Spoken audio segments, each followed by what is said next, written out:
Hello friends, இன்றைக்கி மட்டர் பன்னீர் செய்ய போகிறோம்.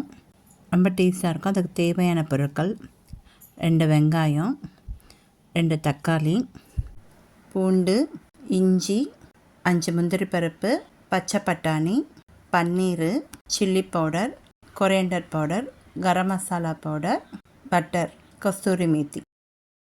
ஒரு கடாயில் தேவையான அளவு எண்ணெய் ஊற்றி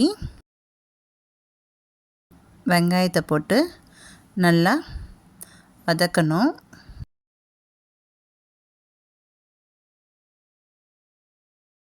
வெங்காயம் நல்லா வதங்கினோடனே இஞ்சி, பூண்டு அதையும் போட்டு வதக்கணும்.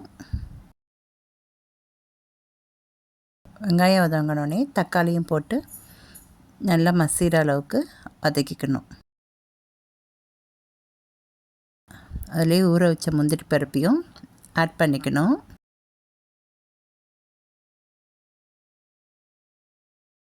ஆறினோடனே வதக்கினோடனே அதை ஆற வச்சு அரைச்சி எடுத்துங்க. ஒரு கடாய் வச்சு அதில் கொஞ்சம் பட்டரு, ஆயிலும் ஊற்றிக்கணும். ஹீட் ஆனோடனே ஒரு ஸ்பூன் சீரகம் போட்டு தாளித்து ஒரு வெங்காயம் பொடிசாக அரிஞ்சு போட்டு வதக்கிக்குங்க. வெங்காயம் நல்லா வதங்கினோடனே அரைச்ச விழுது அதில் சேர்த்து நல்லா வதக்கணும்.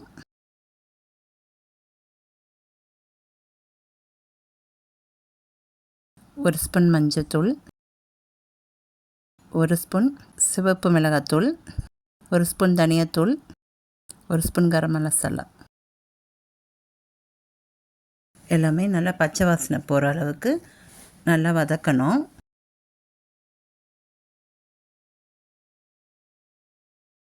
வதங்கின உடனே அதில் கொஞ்சமாக தண்ணி விட்டு கொஞ்சம் கொதிக்கணும். தேவையான அளவு உப்பு போட்டுங்க. ஃப்ரெஷ் பட்டாணி அப்படியே சேர்த்துக்கலாம். அது கொஞ்சமாக வெந்த உடனே பன்னீரையும் அதில் சேர்த்துக்குங்க.